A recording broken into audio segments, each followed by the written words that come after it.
आज मी तुम्हाला मुगाच्या डाळीचे भजे बनवून दाखवते। मुगाच्या डाळीचे भजे करण्यासाठी पावणा वाटी मुगाची डाळ, पाव वाटी उडदाची डाळ आणि पाव वाटी चण्याची डाळ अशी मी 3 माप घेऊन घेतली आहे। आता या तिन्ही डाळींना मी धुवून घेते। डाळींना मी आता चांगल्या प्रकारे धुवून आता त्यांना भिजत घातले। आता हे मी कमीत कमी 3 तास भिजत घालणार आहे। डाळ आता चांगली 3 तास भिजवून घातल्यानंतर आता त्याच्यातलं मी पाणी काढून घेतलंय आणि डाळीला आता मी मिक्सरला थोडं जाडसर असं वाटून घेते आहे। ह्याला मिक्सर मध्ये मी चांगलं वाटून घेतलं आहे। वाटताना मी ह्याच्यात 2 ते 3 चमचे पाणी घातलं फक्त। आता या पिठामध्ये मी सर्वात पहिले मिरची घालून घेते। आता मिरचीचे मी बारीक तुकडे करून घेतले आहेत। त्यानंतर ह्यात मी अद्रक, लसूण आणि जिरं याचा ठेचा करून घेतला आहे ते घालते।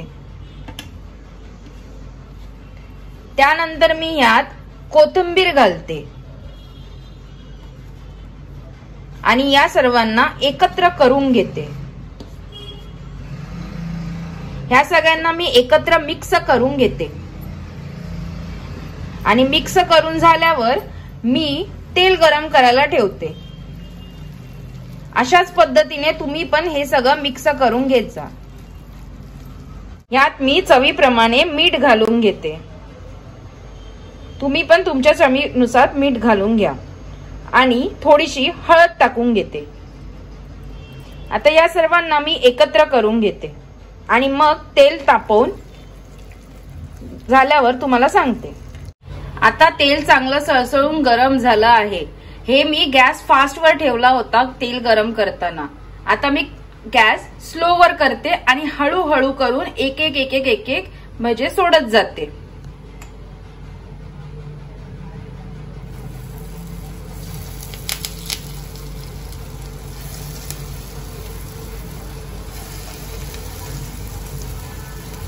अशाच पद्धतीने तुम्ही देखील थोडे थोडे करून भजे सोडत जायचे।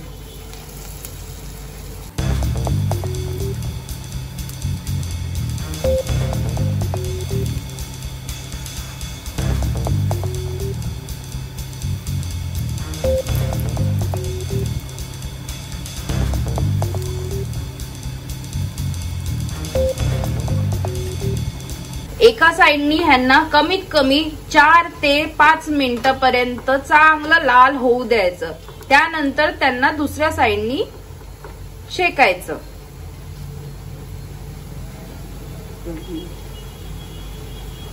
आता मी सर्वात पहिले ह्याला कमीत कमी 4 मिनिटात एका साइडनी चांगलं तळून घेते।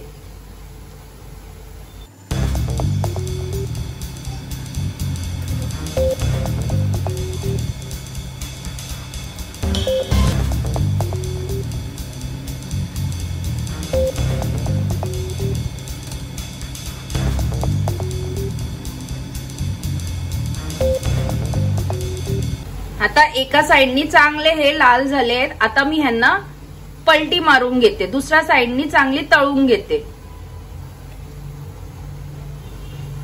अशाच पद्धतीने तुम्ही देखील लालसर होसपर्यंत त्यांना चांगलं तळून घ्यायचं। पण तळताना मात्र ही काळजी घ्या की गॅस आता मीडियम फ्लेमवर असला पाहिजे। फास्ट वर तुम्ही तळत राहील तर वरचा भाग लाल होऊन जाईल पण आतमधून कच्चे राहतील। सो तळताना नेहमी लक्ष राहू द्या की तुम्ही मीडियम गॅसवर आता तुम्ही तळा त्याला।